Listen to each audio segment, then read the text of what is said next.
7-8 ঘন্টা জার্নি ছিল। পরে ওখানে যেয়ে আমি জানতে পারি যে এটা রাজশাহী র্যাব হেডকোয়ার্টার। কোনো গভর্নমেন্টের সময় যেন কেউ কখনোই গুমের শিকার না হয়। থানা পুলিশকে শেখ হাসিনার বিরুদ্ধে গুমের মামলা এজাহার হিসেবে নেয়ার নির্দেশ। 7 দিনের রিমান্ড চেয়ে আনিসুল সালমানকে আদালতে নেয়ার প্রস্তুতি। কোটা আন্দোলন ঘিরে হতাহতের ঘটনা তদন্ত হবে জাতিসংঘের তত্ত্বাবধানে, জানালেন আইন উপদেষ্টা। দেশের বিদ্যমান আইনেই দোষীদের বিচার সম্ভব। বিগত সরকারের সর্বোচ্চ পর্যায়ে ব্যক্তিদের সংশ্লিষ্টতা খতিয়ে দেখে ওনাদেরও বিচার করা সম্ভব বলে এটা আমরা মনে করছি। রংপুরে আবু সাঈদের বাড়িতে বিএনপি মহাসচিব মির্জা ফখরুল কবর জিয়ারত শেষে বললেন, গণতন্ত্র ফিরে এলে পূর্ণতা পাবে তার আত্মত্যাগ। পুরোদমে শুরু হলো প্রাইমারি স্কুলের শিক্ষা কার্যক্রম। ক্লাসে ফিরতে পেরে খুশি ছাত্রছাত্রীরা।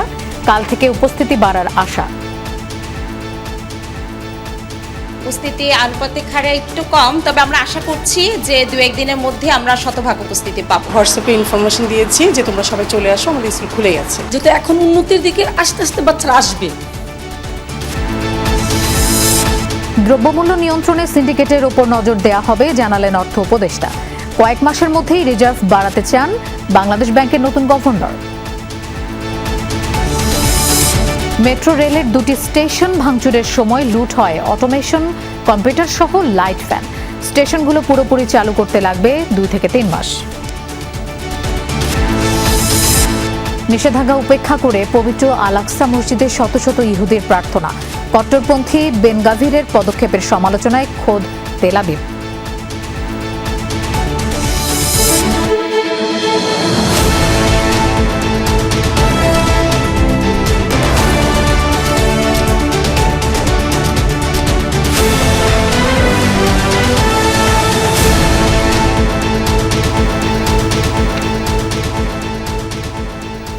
শুভেচ্ছা, আমন্ত্রণ দুপুরে বাংলাদেশের আয়োজনে। আপনাদের সঙ্গে থাকছি আমি মৌসুমী আহমেদ লোপা। এতক্ষণ শিরোনাম দেখছিলেন, পুরো খবরে যাচ্ছি। গুমের অভিযোগে সাবেক প্রধানমন্ত্রী শেখ হাসিনা সহ বেশ কয়েকজনের বিরুদ্ধে মামলার আবেদন করেছেন এক ভুক্তভোগী। উত্তরা পশ্চিম থানাকে মামলা গ্রহণের নির্দেশ দিয়েছেন আদালত। সকালে অ্যাডভোকেট সোহেল রানা নিজেই বাদী হয়ে সিএমএম আদালতে এই আবেদন করেন। অভিযোগে বলা হয়েছে 2015 সালে রাজধানীর উত্তরা থেকে গুম করা হয় তাকে। 185 দিন গুম ছিলেন এমন দাবি করেন এই আইনজীবী। এই অভিযোগে সাবেক প্রধানমন্ত্রী শেখ হাসিনা, সাবেক স্বরাষ্ট্রমন্ত্রী আসাদুজ্জামান খান, সাবেক আইনমন্ত্রী আনিসুল হক, সাবেক আইজিপি শহীদুল হক এবং র্যাবের সাবেক ডিজি বেনজির আহমেদ সহ অজ্ঞাত আরও 25 জনকে অভিযুক্ত করা হয়েছে। অ্যাডভোকেট সোহেল রানার দাবি, বিএনপি নেতা সালাউদ্দিন আহমেদের সাথে তাকেও গুম করা হয়েছিল। আমি 10ই ফেব্রুয়ারি থেকে অগাস্টের 13 তারিখ পর্যন্ত আমি গুম ছিলাম। এটা মামলা করতে চাই এবং আমি এর সর্বাত্মক শাস্তি চাই এবং আমি এটা আগামীকালকে আমি হাইকোর্টেও এটা রিড করবো ইনশাল্লাহ। আমি চাই কোনো গভর্নমেন্টের সময় যেন কেউ কখনোই গুমের শিকার না হয়। আমি 5 জনকে আসামি করেছি আর বাকি 20 জন অজ্ঞাতনামা হিসেবে। এ ব্যাপারে আরও জানবো। আমাদের সাথে যোগ দিচ্ছেন সহকর্মী মনিরুল ইসলাম, তিনি আছেন সিএমএম কোর্ট প্রাঙ্গণে। মনির, মামলার আবেদনে কি বলা হয়েছে, পরবর্তী কার্যক্রম কি হবে, একটু বিস্তারিত জানতে চাই। যে আমরা যেটা জানতে পেরেছি সেটা হচ্ছে যে আজকে সাবেক প্রধানমন্ত্রী শেখ হাসিনা, সাবেক স্বরাষ্ট্রমন্ত্রী, সাবেক আইনমন্ত্রী, এছাড়া পুলিশের এবং র্যাবের সাবেক কয়েকজন কর্মকর্তা সহ র্যাবের অজ্ঞাতনামাদের বিরুদ্ধে 2টি মামলা আমরা জানতে পারছি। একটা হচ্ছে গুমের বিরুদ্ধে, আর একটা হচ্ছে যে গণহত্যার অভিযোগে। গুমের বিরুদ্ধে সেটা হচ্ছে একজন আইনজীবী, তিনি নিজেই ভুক্তভোগী। তিনি এই ঘণ্টা 2 আগে আদালতে 22 নম্বর আদালতে তিনি আবেদন করেছিলেন যে তিনি 185 দিনের মতো তিনি গুম ছিলেন এবং তৎকালীন তিনি আয়নাঘর বা এরকম তার অভিযোগ হচ্ছে যে এরকম আইনশৃঙ্খলা রক্ষাকারী বাহিনীর পরিচয়ে তাকে তুলে নিয়ে যাওয়া হয়। 6 মাসের বেশি সময় তাকে একটা বদ্ধ ঘরে আটকে রাখা হয়, তাকে ক্রস ফায়ারে নিয়ে যাওয়ার ষড়যন্ত্র করা হয় বা এর ধরনের অভিযোগ তিনি করেছেন। পরবর্তীতে আদালত সন্তুষ্ট হয়ে একটা এই আবেদনে তার কথা শুনে পরবর্তীতে আমরা যেটা জেনেছি যে উত্তরা পশ্চিম থানাকে এই মামলাটি নিতে বলেছেন এজাহার হিসেবে। আমরা যেটা দেখেছি গতকালকে এরকম এই ছাত্র আন্দোলনের সময় নিহতের ঘটনায় হত্যা মামলা মোহাম্মদপুরে থানায় নিতে বলেছিলেন আদালত। আজকে একটা মামলা আমরা যেটা দেখলাম যে উত্তরা পশ্চিম থানায় গুমের ঘটনায় আদালত নিতে বললেন। এবং আরেকটা ঘটনা আমরা যেটা জানতে পারছি যে রাজধানীর কাফরুল থানায় আরেকটা এজাহার নিতে বলেছেন এবং সেখানেও একই যে অভিযোগ যে সাবেক প্রধানমন্ত্রী শেখ হাসিনা এবং সাবেক স্বরাষ্ট্রমন্ত্রী সাবেক আইনমন্ত্রী সহ আইনশৃঙ্খলা রক্ষাকারী বাহিনীর অজ্ঞাত সদস্যদেরকে সেখানে আসামি করা হয়েছে। মনির, আপনাকে ধন্যবাদ আমাদের সাথে যোগ দেওয়ার জন্য। সাবেক আইনমন্ত্রী আনিসুল হক এবং শেখ হাসিনার সাবেক উপদেষ্টা সালমান এফ রহমানকে দুপুরে তোলা হবে সিএমএম কোর্টে। হত্যা মামলায় 7 দিনের রিমান্ড চাইবে পুলিশ। মঙ্গলবার সন্ধ্যায় তাদের নারায়ণগঞ্জের পাগলাঘাট এলাকা থেকে গ্রেফতার করা হয়। নৌপথে পালিয়ে যাওয়ার চেষ্টা করছিলেন তারা। রাত 10টা নাগাদ নেওয়া হয় ডিবি কার্যালয়ে। রাতভর তাদের ডিবি অফিসের হাজতখানায় রাখা হয়। ছিল না কোনো বিশেষ ব্যবস্থা। আসামিদের জন্য নির্ধারিত খাবারই খেতে হয়। মেঝেতে ঘুমাতে দেওয়া হয় তাদের। ডিবির কর্মকর্তারা জানান, মঙ্গলবার রাতে ডিএমপি কমিশনার সহ 2-1 কর্মকর্তা ডিবি অফিসে গেছেন, তবে প্রথাগত কোনো জিজ্ঞাসাবাদ হয়নি। রিমান্ড নিশ্চিত হওয়ার পরই শুরু হবে বাদবাকি প্রক্রিয়া।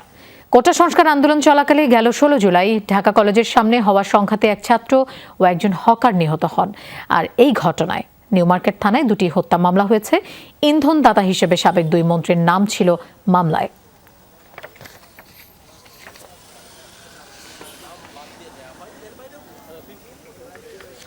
রাজধানীর মিন্টো রোডের ডিবি কার্যালয়ের সামনে আছেন আমাদের সহকর্মী আশিক মাহমুদ। আমরা তার কাছে যাচ্ছি। আশিক, কখন নাগাদ সাবেক আইনমন্ত্রী এবং সালমান এফ রহমানকে আদালতে তোলা হতে পারে, এ বিষয়ে আপনার কাছে নতুন কোনো তথ্য আছে কিনা? লোপা, তাদের দুজনকেই গ্রেপ্তারের পর রাতেই ডিবি অফিসে আনা হয়েছে এবং এখন পর্যন্ত তারা ডিবি অফিসের ভেতরেই রয়েছে। আমরা কিছুক্ষণ আগেও কথা বলেছি, তারা ডিবি অফিসের ভেতরে রয়েছে এবং কর্মকর্তারা যারা রয়েছেন, অর্থাৎ যারা এই মামলাটি তদারকি করছে, তারা আমাদেরকে জানিয়েছে যে আর অল্প কিছুক্ষণের মধ্যেই তাদেরকে এই ডিবি অফিস থেকে বের করা হবে এবং তাদেরকে এখান থেকে সরাসরি সিএমএম কোর্টে নেওয়া হবে। এবং আমরা কোর্ট সূত্রে যেমনটি জেনেছি যে আদালত সূত্র আমাদেরকে জানিয়েছে 3টার পরে, অর্থাৎ দুপুরের খাবারের বিরতি থাকে আদালত, এবং সে আদালতের কোর্ট বিরতি শেষে 3টার পরে আবার আদালত বসবে এবং সেই আদালতের যে কোনো একটি আদালতে তাদেরকে সোপর্দ করা হবে এবং রিমান্ডের আবেদন করা হবে। আমরা জেনেছি, ডিবি কর্মকর্তাদের মাধ্যম দিয়ে জেনেছি যে তাদের দুজনকেই 7 দিনের রিমান্ড চাওয়া হতে পারে এবং রিমান্ড আবেদন যদি মঞ্জুর হয় এবং আদালত যদি তাদেরকে রিমান্ড মঞ্জুর করেন, তাহলে ডিবি অফিসে তাদেরকে আবারও আনা হবে এবং পরবর্তীতে যে মামলায় তাদেরকে গ্রেপ্তার করা হয়েছে, অর্থাৎ নিউ মার্কেট থানার 2টি হত্যা মামলায় তাদেরকে গ্রেপ্তার দেখানো হয়েছে ইন্ধনদাতা এবং মদতদাতা হিসেবে। আর আপনারা জানেন 16 তারিখে, অর্থাৎ গত 16ই জুলাই সায়েন্স ল্যাবরেটরি এলাকায় যে কোটা সংস্কার আন্দোলনকারীদের সাথে বিরোধীদের যে সংঘর্ষ হয়, সেই সংঘর্ষে 2 জন নিহত হয়। একজন ঢাকা কলেজের শিক্ষার্থী রাসেল, আরেকজন পথচারী হকার। এই 2 জনের নিহতের ঘটনায় নিউ মার্কেট থানায় যে মামলা হয়েছিল, সেই মামলায় তাদেরকে গ্রেপ্তার দেখানো হয়েছে এবং আমরা জেনেছি যে 7 দিনের রিমান্ড চেয়ে আর অল্প কিছুক্ষণের মধ্যেই তাদেরকে ডিবি অফিস থেকে সিএমএম কোর্টে নেওয়া হবে। তখনই আসলে আদালতের যে আইনি প্রক্রিয়া আছে সেইগুলো শুরু হবে। তখন হয়তো আরো বিস্তারিত আপনাদেরকে জানানো যাবে। লোপা, আশিক, আপনাকে ধন্যবাদ আমাদের সাথে যোগ দেওয়ার জন্য। ছাত্র জনতাকে যেভাবে হত্যা করা হয়েছে তা গণহত্যার শামিল। এর সাথে জড়িতদের এবং হুকুমদাতাদের আন্তর্জাতিক অপরাধ ট্রাইব্যুনালের মাধ্যমে বিচার করা হবে বলে জানিয়েছেন অন্তর্বর্তীকালীন সরকারের আইন উপদেষ্টা ডক্টর আসিফ নজরুল। তিনি জানান, জাতিসংঘের তত্ত্বাবধানে তদন্ত টিম কাজ করবে। সকালে সচিবালয়ে এক ব্রিফিংয়ে তিনি বলেন, বিদ্যমান আইনে হত্যার সাথে জড়িত সবাইকে বিচারের আওতায় আনা হবে। এই সংক্রান্ত মামলায় সাবেক প্রধানমন্ত্রী শেখ হাসিনাও বিচারের আওতায় থাকবেন। আইন উপদেষ্টা জানান, আন্দোলনকারী ছাত্র জনতার বিরুদ্ধে 31 আগস্টের মধ্যে সব মিথ্যা ও হয়রানিমূলক মামলা প্রত্যাহার করা হবে। 10 কর্মদিবসের মধ্যে বিচার বিভাগীয় সকল কর্মকর্তার সম্পদের হিসাব জমা দেওয়ার নির্দেশও দিয়েছেন আসিফ নজরুল। তিনি জানান, নির্বাচন কমিশন সংস্কার করা হবে, সংশোধন কিংবা বাতিল হবে বিতর্কিত সাইবার সিকিউরিটি আইনও। একই সাথে দেশের সব আদালত চত্বরে প্লাস্টিক পণ্যের ব্যবহার নিষিদ্ধ ঘোষণা করেছেন আইন উপদেষ্টা। সর্বোচ্চ পর্যায়ে ব্যক্তিদের সংশ্লিষ্টতা খতিয়ে দেখে ওনাদেরও বিচার করা সম্ভব বলে এটা আমরা মনে করছি। ভিকটিম পরিবারের ন্যায় বিচার পাওয়ার সবচেয়ে বড় একটা স্কোপ তৈরি হয়েছে। এই ন্যায় বিচার নিশ্চিত করার জন্য শুধু যে পুলিশ বা ছাত্রলীগের যারা হুকুম পালন করেছে তাদের বিচার না, এটার সাথে জড়িত সবার বিচার এই আইনের আওতায় আনা সম্ভব। 1 জুলাই থেকে 5 আগস্ট পর্যন্ত ছাত্র জনতার আন্দোলনে অংশ নেয়া এখানে যারা আছে, যাদের বিরুদ্ধে হয়রানি মামলা হচ্ছে, সমস্ত মামলা প্রত্যাহার করা হবে। পররাষ্ট্র উপদেষ্টা তৌহিদ হোসেনের সাথে সাক্ষাৎ করেছেন ভারতের হাই কমিশনার প্রণয় ভার্মা ও যুক্তরাজ্যের হাই কমিশনার সারা কুক। সকালে পররাষ্ট্র মন্ত্রণালয়ে যান এই কূটনীতিক। অন্তর্বর্তী সরকারের দায়িত্ব নেওয়ার পর এই প্রথম কোনো বিদেশি কূটনীতিক মন্ত্রণালয়ে যান। প্রায় ঘণ্টাখানেক চলে বৈঠক। পরে ভারতের হাইকমিশনার প্রণয় ভার্মা বলেন, নতুন উপদেষ্টাকে শুভেচ্ছা জানাতে এসেছেন তিনি। ভারতে থাকা সাবেক প্রধানমন্ত্রী শেখ হাসিনার প্রসঙ্গে জিজ্ঞেস করা হলে প্রণয় ভার্মা বলেন, সুনির্দিষ্ট বিষয় নিয়ে আলোচনা হয়নি।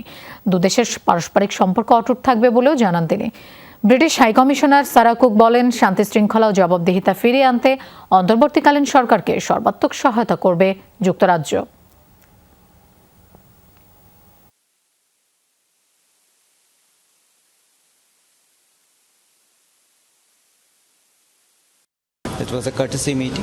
এটি মূলত সৌজন্য সাক্ষাৎ। অন্তর্বর্তীকালীন সরকারকে শুভেচ্ছা জানানোই আজকের সাক্ষাতের মূল উদ্দেশ্য। সেই সাথে পারস্পরিক সম্পর্ক উন্নয়ন নিয়েও কথা হয়েছে। আমরা এই সরকারের সাথে একসাথে কাজ করতে আমাদের আগ্রহ ও আন্তরিকতার কথা জানিয়েছি। মুদ্রাস্ফীতি ও রাজস্ব আদায় নিয়ে সমন্বিতভাবে কাজ করতে হবে। দুর্নীতি ও অর্থ পাচারের বিষয়ে সরকার ব্যবস্থা গ্রহণ করবে। সবকিছু সরকারের নজরে আছে বলে জানিয়েছেন অর্থ ও বিষয়ক উপদেষ্টা সালেউদ্দিন আহমেদ। দুপুরে সচিবালয় ব্রিফিংয়ে তিনি আরও বলেন, দ্রব্যমূল্য বৃদ্ধির পেছনে সিন্ডিকেট কাজ করে। দাম নিয়ন্ত্রণে সিন্ডিকেটের উপর নজর দেওয়া হবে। খাদ্য উৎপাদন ও সরবরাহ নিয়ে আলোচনা হয়েছে উল্লেখ করে তিনি জানান, মূল্যস্ফীতি হঠাৎ করে কমা সম্ভব নয়, তবে মানুষের কষ্ট লাঘবে প্রয়োজনে সবই করবে সরকার। এ সময় বাংলাদেশ ব্যাংকের governor doctor Ahsan H Mansur বলেন, নিত্যপণ্য পরিবহনে চাঁদাবাজি বন্ধে সর্বোচ্চ ব্যবস্থা নেওয়া হচ্ছে। রিজার্ভ বাড়ানোর বিষয়ে কাজ করা হবে। গভর্নর বলেন, চেষ্টা করলে কয়েক মাসের মধ্যেই রিজার্ভ বাড়ানো সম্ভব।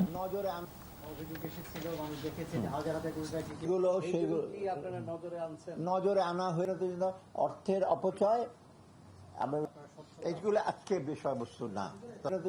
অর্থের অপচয় এইগুলো আজকে বিষয়বস্তু না, নিশ্চয়ই। এবং মূল্যস্ফীতি শুধু জীবন জীবিকা না, এটা ইনভেস্টমেন্ট, আমাদের ক্লাইমেটের ব্যাপার আছে। যারা বিদেশ থেকে তারা ইনফ্লেশন রেটটা দেখে, তাই না, অনেক ব্যাপার প্রজেক্ট করে তারা কি করবে, কত মাস মূল্যস্ফীতি হবে, কত তাদের রিটার্ন হবে, নেট রিটার্ন।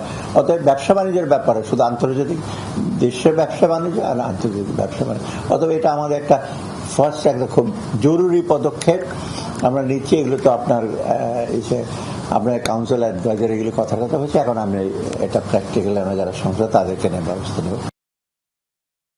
কেন্দ্রীয় ব্যাংকের মূল কাজ মূল্যস্ফীতি নিয়ন্ত্রণ এবং রিজার্ভ সংরক্ষণ করা। এই দুইয়ের মধ্যে সমন্বয় দরকার, তবে মূল্যস্ফীতি কমাতে সময় লাগবে। নেওয়া হবে রিজার্ভ বাড়ানোর উদ্যোগ। বাংলাদেশ ব্যাংকে যোগ দিয়েই এমন মন্তব্য করেছেন নতুন governor doctor Ahsan H Mansur. বলেন, বন্ধ করতে হবে ব্যাংক খাতের চলমান বিশৃঙ্খলা। সংস্কারের জন্য সমস্যা চিহ্নিত করার উদ্যোগ নেওয়া হবে। প্রয়োজনে কমিশন অথবা টাস্কফোর্স গঠন করার কথাও জানান তিনি। বলেন, ব্যাংকের টাকা কিভাবে বের হয়েছে সেটি তদন্তের মাধ্যমে বের করতে হবে। তদারকির দায়িত্বে কারা ছিল, কি করেছেন তাও খতিয়ে দেখবে ব্যাংক। দায়ীদের বিরুদ্ধে ব্যবস্থা নেওয়া হবে বলে জানান তিনি। বলেন, এই খাতের দুর্বলতার জন্য বাংলাদেশ ব্যাংকেরও দায় আছে। এক প্রশ্নের জবাবে তিনি বলেন, টেবিলের ওপাশ থেকে বলা সহজ কিন্তু করা কঠিন, তবে সবকিছু করা হবে স্বচ্ছতার সাথে।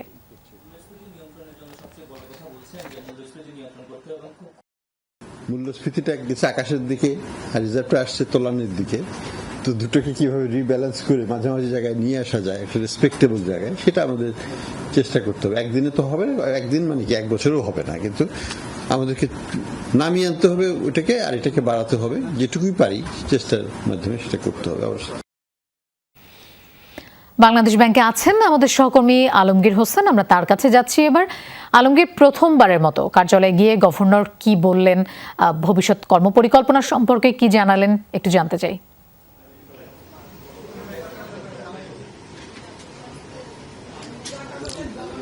লোপা, 1:30টার দিকে তিনি বাংলাদেশ ব্যাংকে প্রবেশ করেন এবং কিছুক্ষণের মধ্যে আমাদের সাথে তিনি তার ওই দায়িত্ব নেওয়ার পরে অগ্রাধিকার কী হবে সেই বিষয়গুলো নিয়ে কথা বলেছেন।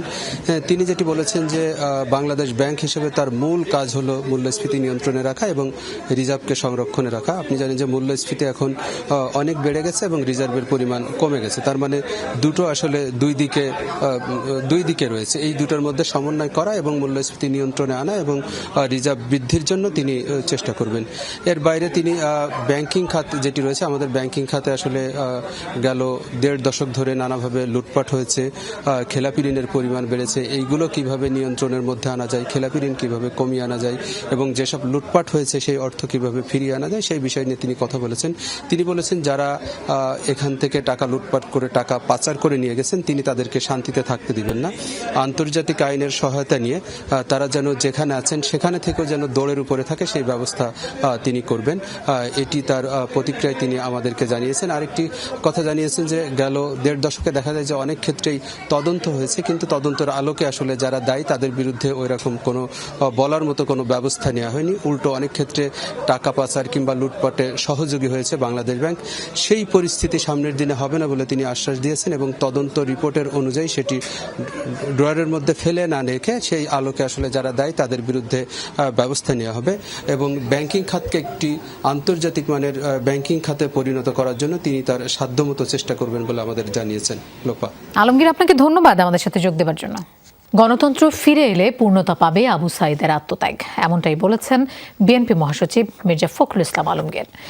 দুপুরে কোটা সংস্কার আন্দোলনে নিহত আবু সাঈদের পরিবারের সাথে দেখা করতে রংপুর যান তিনি। সেখানে প্রথমে আবু সাঈদের কবর জিয়ারত করেন, পরে শোকাহত পরিবারকে সান্ত্বনা দেন বিএনপি মহাসচিব। সেখান থেকে জাফরপাড়া কামিল মাদ্রাসায় জেলা বিএনপি আয়োজিত সম্প্রীতি সমাবেশে প্রধান অতিথির বক্তব্য রাখবেন মির্জা ফখরুল ইসলাম আলমগীর।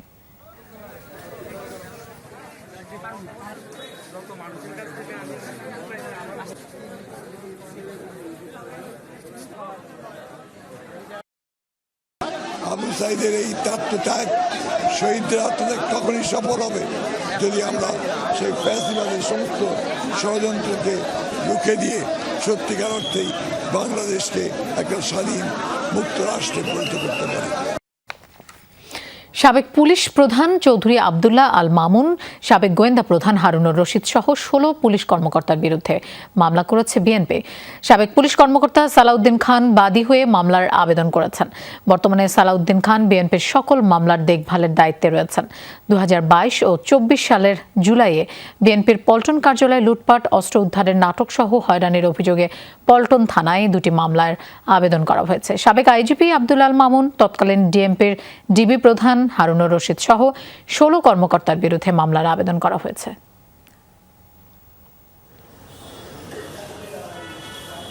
22 সালের আমরা 2টো এফআইআর নিয়ে এসেছি।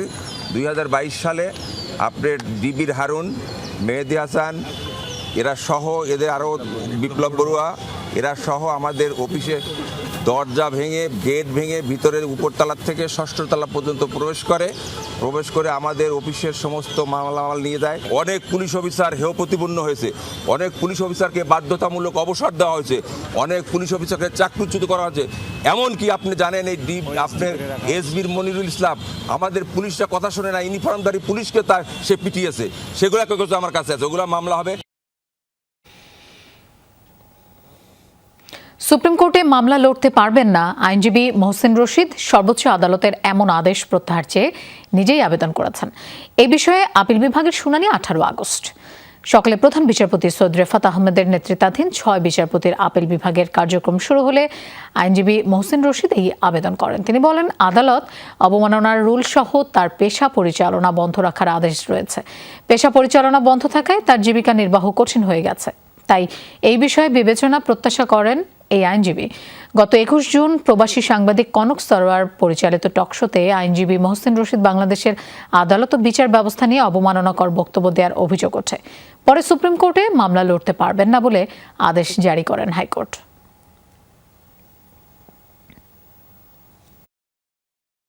কর্মব্যস্ত চেহারায় ফিরেছে রাজধানী ঢাকা। কর্মস্থলে ফিরেছেন পুলিশ ও ট্রাফিক বিভাগের সদস্যরাও। বিভিন্ন থানার পাশাপাশি সড়কের নিয়ন্ত্রণ নিয়েছেন তারা। অবশ্য রাস্তায় রয়েছে বৈষম্য বিরোধী ছাত্র আন্দোলনের শিক্ষার্থীরাও। তবে শিগগিরই পুরো নিয়ন্ত্রণ বুঝে নেওয়ার কথা জানিয়েছেন পুলিশ কর্মকর্তারা। তাছাড়া পুলিশ সদস্যরা নিজ দায়িত্বে ফেরায় স্বস্তি বোধ করছেন নগরবাসীও। সাধারণ মানুষের দাবি, এবার শিক্ষাঙ্গনে ফেরা উচিত শিক্ষার্থীদের, কারণ সুন্দর ভবিষ্যৎ গঠনের জন্য শিক্ষার বিকল্প নেই। গেল রোববার স্বরাষ্ট্র উপদেষ্টার সাথে বৈঠক করেন আন্দোলনকারী পুলিশ সদস্যরা। এ সময় বাহিনীতে সংস্কারের আশ্বাস দেয় কর্মবিরতি সহ সব কর্মসূচি প্রত্যাহার করা হয়।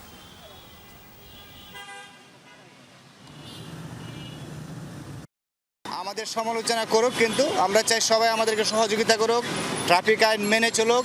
আমি আমক, আমি সেমক, এই পরিচয় দিয়ে যাতে আমরা না আইন ভঙ্গ না করি। সহযোগিতা সবারই পাচ্ছি এখানে, সাধারণ জনগণ থেকে এই যে ছাত্ররা, স্কাউটের লোকজন সবাই আমাদের সহযোগিতা করতেছে। অন্যান্য দিনের তুলনায় আজকে গাড়ি ঘোড়ার চাপ বেশি, বাট হচ্ছে কি আজকে ট্রাফিক পুলিশ আমাদেরকে অনেক সাহায্য করছে, যার কারণে আমরা স্কাউট প্লাস আমরা পুলিশ সবাই নিজেদের দায়িত্ব পালন করতেছি। আস্তে আস্তে যেহেতু আইন শৃঙ্খলা বাহিনী চলে আসছে, সেহেতু আমরা এখন চিন্তা করতেছি তাদের হাতে হস্তান্তর করে আমরা সেফ এক্সিট নিতে পারি। মেট্রো রেলে আগুন দেয়া হয়নি বলছেন প্রত্যক্ষদর্শীরা। পুলিশ বক্সের আগুন আর ওভারব্রিজের প্লাস্টিকের ছাদ পুড়ে লেগেছে ধোঁয়ার তাপ। তবে ক্ষতিগ্রস্ত মিরপুর 10 ও কাজীপাড়া স্টেশন চালু করতে 2 থেকে 3 মাস সময় লাগতে পারে বলছেন বিশেষজ্ঞরা। ডিএমটিসিএল এর ব্যবস্থাপনা পরিচালক বলেন, তদন্ত শেষে ক্ষয়ক্ষতির পরিমাণ জানা যাবে। ছাত্র জনতার আন্দোলনকালে মেট্রো রেলের এই ছবি ভাইরাল হয় সামাজিক যোগাযোগ মাধ্যমে। সরকার পতনের 1 সপ্তাহ পার হয়েছে, অনেকটাই স্বাভাবিক হয়েছে জনজীবন। স্পষ্ট হয়ে উঠছে মিরপুর 10-এর ক্ষত স্থানগুলো। পুড়েছে পুলিশ বক্সও, ছাদহীন কঙ্কালের মতো পড়ে আছে ওভারব্রিজ।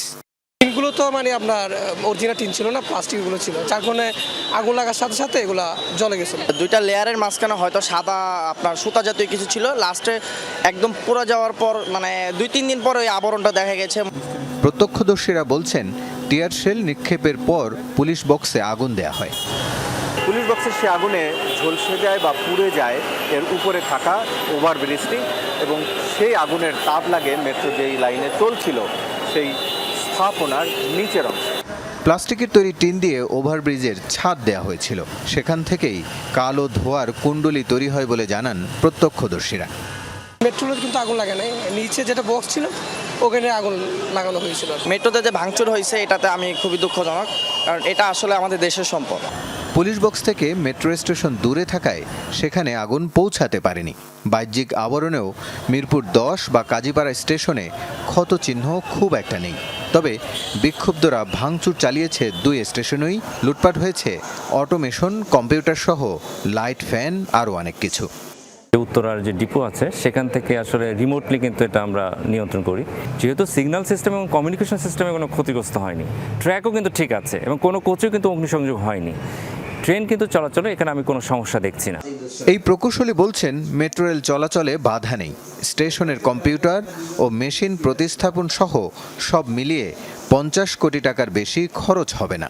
এর আগে 350 কোটি টাকা খরচ হবে বলে জানানো হয়েছিল। প্রকল্প কিন্তু চলমান আছে, আমাদের হাতে নকশা আছে। এই নকশা দিলে কিন্তু আমি মনে করি 2 থেকে 2.5 মাসের মধ্যে এই যন্ত্রাংশ যেগুলো ক্ষতিগ্রস্ত হয়েছে এটা তৈরি করে জাপান থেকে আবার বাংলাদেশে আনা সম্ভব। কংক্রিটের যে স্থায়িত্ব বা কংক্রিটের যে ফোর্স নেওয়ার যে সক্ষমতা কমে গেছে কিনা এটা যাচাই বাছাই করা সম্ভব। কমিটি গঠন করা হয়েছে, আমার কাছে এখনো রিপোর্টটা আইসা পৌঁছে নাই। আমাদেরকে তো ওই যে কার্য দিবস দেওয়া হয়েছে। জি জি, আপনারা তো জানেন যে বিভিন্ন কারণে অফিস বন্ধ ছিল। আমরা আশা করি এটা দ্রুত পেয়ে যাব। মেট্রো রেল যাত্রার পর থেকে এই রুটে গণপরিবহন কমেছে, তাই মেট্রো বন্ধে ভোগান্তিও বেড়েছে অনেক। আমার প্রায় 2 ঘন্টা সময় লাগছে মিরপুর থেকে গুলিস্তান পৌঁছতে। ওইভাবে বাসটা যাইতে একটু সময় লাগতেছে আমার আর কি, তো মেট্রোটা থাকাতে একটু সুবিধা হয়েছে। মেট্রোটা যত তাড়াতাড়ি খুলে দেওয়া যায় ততটাই ভালো হয়। নগরবাসীর ভোগান্তি রোধে শনিবার থেকে চালু হচ্ছে metro rail. Rasel Ahmed, Jamuna news, Dhaka. আজ থেকে পুরোদমে শুরু হয়েছে দেশের সব প্রাথমিক বিদ্যালয়ের শিক্ষা কার্যক্রম। সকাল থেকেই পাঠদান চলছে স্কুলে স্কুলে। প্রথম দিন হিসেবে শিক্ষার্থীদের উপস্থিতি কম ছিল। আগামীকাল থেকে শিক্ষার্থীদের সংখ্যা বাড়বে বলে আশা শিক্ষকদের। মঙ্গলবার এই বিষয়ক নির্দেশনা দেয় প্রাথমিক গণশিক্ষা মন্ত্রণালয়। কোটা সংস্কার আন্দোলনের কারণে প্রায় 1 মাস প্রাথমিক বিদ্যালয়গুলো বন্ধ ছিল। গেল 17 জুলাই পরবর্তী নির্দেশ না দেওয়া পর্যন্ত সব প্রাথমিক বিদ্যালয় বন্ধ ঘোষণা করা হয়েছিল। অবশ্য 6 আগস্ট থেকে স্কুলগুলো খুলে দেওয়ার নির্দেশ দেওয়া হয়, তবে শিক্ষার্থীদের উপস্থিতি তেমন ছিল না। আজ থেকেই মূলত পুরোদমে শুরু হলো পাঠদান।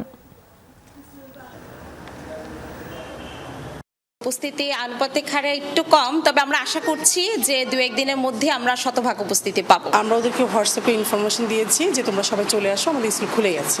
তো আমরা আশা করছি যে ওরা অবশ্যই আগামীকাল থেকে আরও স্টুডেন্ট সংখ্যা বৃদ্ধি পাবে। এখন তো পারিপার্শ্বিক অবস্থা ততটা ভালো না, যেহেতু এখন উন্নতির দিকে আস্তে আস্তে বাচ্চারা আসবে। প্রায় এক মাস পর পুরোদমে দেশের প্রাথমিক বিদ্যালয়ের শিক্ষা কার্যক্রম শুরু হয়েছে। সকাল থেকে স্কুলগুলোয় পুরোদমে পাঠদান শুরু হয়। দীর্ঘ বন্ধের পর আবার স্কুল ফিরতে পেরে খুশি শিক্ষার্থীরা। এক মাসে একাধিকবার বন্ধ আর খোলার নির্দেশে বিড়ম্বনায় স্কুল কর্তৃপক্ষ। লম্বা বিরতির পর স্কুলে ফেরা, শ্রেণীকক্ষে পাঠ গ্রহণের ফাঁকে খুনসুটিতে মেতে উঠেছে কোমলমতি শিক্ষার্থীরা। প্রাথমিক ও গণশিক্ষা মন্ত্রণালয়ের নির্দেশনা মেনে সকাল থেকে পাঠদান কার্যক্রম শুরু হয়েছে দেশের সব প্রাথমিক বিদ্যালয়ে। তবে প্রথম দিন শিক্ষার্থীদের উপস্থিতি কিছুটা কম। ক্রমেই এই সংখ্যা বাড়বে আশা শিক্ষকদের। আজকে থেকে যখন নির্দেশনা এসেছে তখন মোটামুটি সব বাচ্চারাই আসার চেষ্টা করছে, সব আজকে অনেক উপস্থিতি আছে। প্রথম দিন তো, তবে আস্তে আস্তে বাড়বে। আর এক সপ্তাহের ভিতরে আশা করছি আমরা যদি একটু ভিজিট করি, রেগুলার তাদের বাসায় যাই, ইনশাল্লাহ 100% হবে আশা করছি। এতদিন তো আমাদের স্কুল বন্ধ ছিল, আমাদের অনেক খারাপ লাগছে। বাসায় বসে বসে সারাদিন টিভি দেখে আমাদের দিনগুলো কাটতেছিল না। বন্ধু বান্ধবকে খুব মিস করতেছিলাম। পড়ালেখাও ভালো করে হচ্ছিল না, আমাদের পরীক্ষাও মিস গেছে, তাই অনেক খারাপ লাগছে। স্কুল খুলছে, এখন আমাদের অনেক ভালো লাগছে। স্কুল বন্ধ থাকায় পিছিয়েছে অর্ধবার্ষিক পরীক্ষা, ছেদ পড়েছে পড়াশোনায়। শিক্ষকরা বলছেন বিদ্যালয় বন্ধ আর খুলে দেওয়ার একাধিক নির্দেশনার কারণে দেখা দেয় বিড়ম্বনা। গত 6 তারিখ থেকে আমাদের বিদ্যালয়ে পাঠদান কার্যক্রম চলমান আছে। আমাদের শিক্ষার্থী উপস্থিতি ভালো। নিয়মিত 6 তারিখ থেকে খোলা, বাচ্চারা নিয়মিত স্কুলে আসে, অভিভাবকরা আসে, নিয়ে যায়, টিফিন দিয়ে যায় যারা 4টা পর্যন্ত থাকে। স্কুল খুলেছে কয়েকদিন আর কি, কিন্তু তারা ঠিকভাবে আসতো না, কিন্তু ভয়ের কাজ করতো আর কি। আমাদের অনেক আগেই নির্দেশনা আসছে খোলার, আমরা আসছি, কিন্তু ছেলেমেয়েরা আসছিল না। কালকে থেকে সবাই আসা শুরু করেছে। কোটা সংস্কার আন্দোলন ঘিরে গত 17 জুলাই দেশের সব প্রাথমিক বিদ্যালয় বন্ধ ঘোষণা করা হয়। রাহিম সারোয়ার, যমুনা নিউজ। ইন্টারপোলের মাধ্যমে সাবেক প্রধানমন্ত্রী শেখ হাসিনাকে ফিরিয়ে আনা সহ 7 দফা দাবিতে মানববন্ধন করেছে শহীদ পরিবার ও নিপীড়িত ছাত্র জনতা। সকালে কেন্দ্রীয় শহীদ মিনারের সামনে মানববন্ধন করেন তারা। বলেন স্বৈরাচারী সরকারের পতন হয়েছে, শিক্ষার্থী হত্যায় শেখ হাসিনার বিচার দাবি করেন তারা। শহীদ পরিবারের সদস্যরা জানান, যারা এই গণ অভ্যুত্থানের মধ্য দিয়ে স্বাধীনতা এনেছে তাদের শহীদের মর্যাদা দিতে হবে। বলেন যারা চিকিৎসাধীন রয়েছে তাদের চিকিৎসার ব্যয়ভার সরকারকে বহন করতে হবে। এ সময় 7 দফা দাবি উপস্থাপন করে গণহত্যার জড়িত আওয়ামী লীগের নেতাকর্মীদের দ্রুত শাস্তির আওতায় আনার দাবি জানায়। বলেন জাতিসংঘের অধীনে গণহত্যার তদন্ত রিপোর্ট প্রকাশ, শহীদের পূর্ণাঙ্গ তালিকা করতে হবে।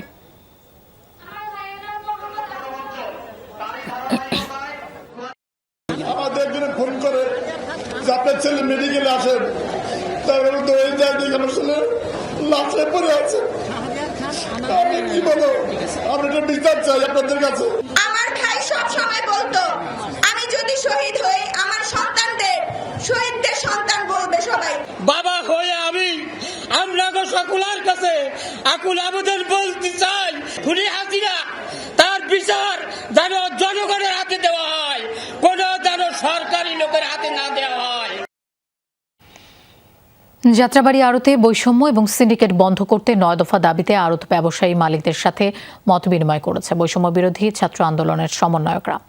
বুধবার দুপুরে সিটি কর্পোরেশনের দোকান মালিক সমিতির কার্যালয়ে সভায় আড়তের মাল নিয়ে আসা ট্রাকে চাঁদাবাজি বন্ধ করা, মূল্য তালিকার বাইরে বেশি মূল্য না নেওয়া, চড়া দামে কাঁচামাল বিক্রি নিষিদ্ধ করা সহ অবৈধ মজুতদারদের তালিকা প্রণয়নের বিষয়ে তুলে ধরে শিক্ষার্থীরা।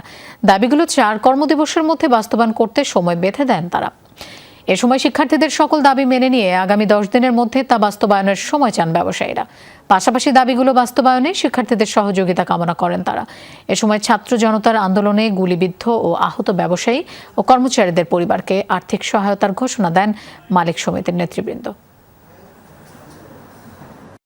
আমাদের কাছে দাবি করেছিল আমরা চাঁদাবাজ মুক্তে কাজ করি, কিন্তু আমাদের দাবি হচ্ছে এখানে যারা মালিক সমিতি রয়েছে, মালিক পক্ষ রয়েছে, এই দুর্নীতি দমনে তারাই সোচ্চার হবেন। অন্যায়ের বিরুদ্ধে লড়ুন, যদি না পারেন তখন আমাদেরকে ডাক দিবেন, কিন্তু আগে নিজেদের দাঁড়াইতে হবে। ভুলে যায় না, স্বৈরাচারে 15 বছর দেশকে লুটে খাইছে। কেন খাইছে? আপনারা প্রতিবাদ করেন না। দিনের বেলা বিকালে এখানে সেখানে খুচরা পাইকারে কম টম দিয়ে হইলো আমরা এটা চেষ্টা করি, বেনালা গোটাইকা যে আমার বাঁচা, আমার পার্টি বাঁচাইতে হবে, এটি নিয়ে যাও। আমরা কিন্তু মজুত করার কোনো সুযোগ নাই।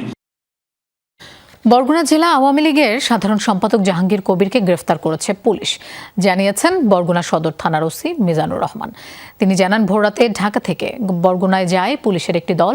নিজ বাসভবন থেকে জেলা পরিষদ চেয়ারম্যান জাহাঙ্গীর কবিরকে গ্রেফতার করা হয়। শেখ হাসিনার সাথে জাহাঙ্গীর কবিরের মোবাইলে কথোপকথনের একটি ভিডিও দুদিন আগে ভাইরাল হয়। ধারণা করা হচ্ছে বিশৃঙ্খলা ঘটানোর ষড়যন্ত্রের অভিযোগে তাকে গ্রেফতার করা হয়েছে। পাশাপাশি চাঁদাবাজি সহ নানা অনিয়ম দুর্নীতির অভিযোগও তার বিরুদ্ধে আছে। 2020 সালে বাফুফে নির্বাচনে সভাপতি পদে তরফদার রুহুল আমিনকে অংশ নিতে দেয়নি তৎকালীন সরকার, বরং হয়রানির শিকার হয়েছেন পদে পদে।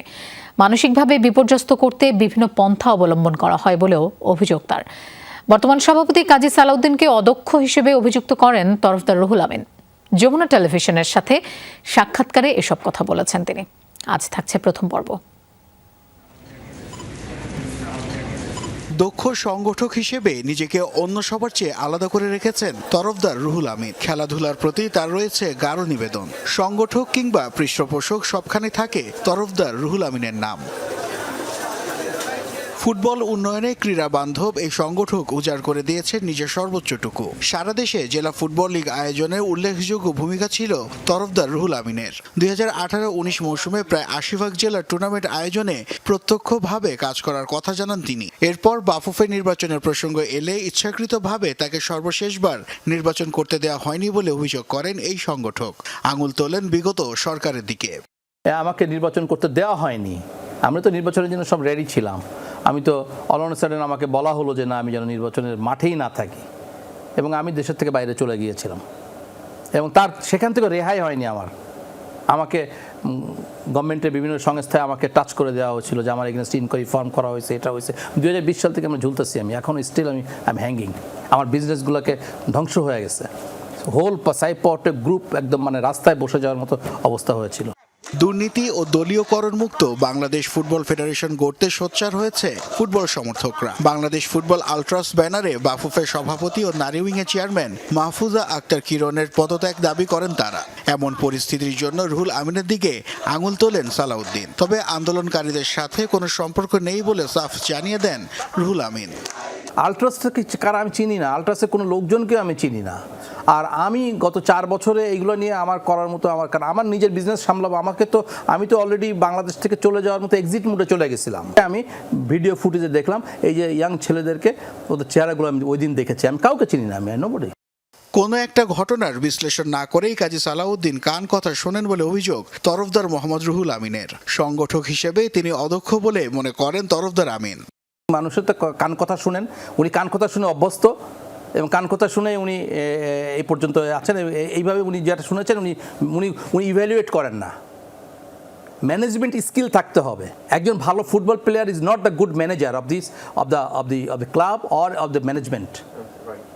ম্যানেজমেন্ট অ্যান্ড গ্রাউন্ড টোটালি দুটো ডিফারেন্ট ইস্যু। এখন আমি একটা খুব ভালো football player, it does not mean যে I will be the good manager of. সময়ের স্রোতের প্রতিনিয়তই পিছিয়েছে দেশের ফুটবল।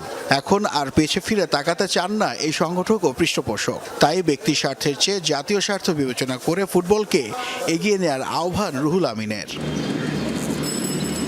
নাসিফ শুভ, যমুনা স্পোর্টস, ঢাকা। দর্শক, এই ছিল দুপুরে বাংলাদেশের আয়োজনে। আর এতক্ষণ সাথে থাকার জন্য ধন্যবাদ সবাইকে।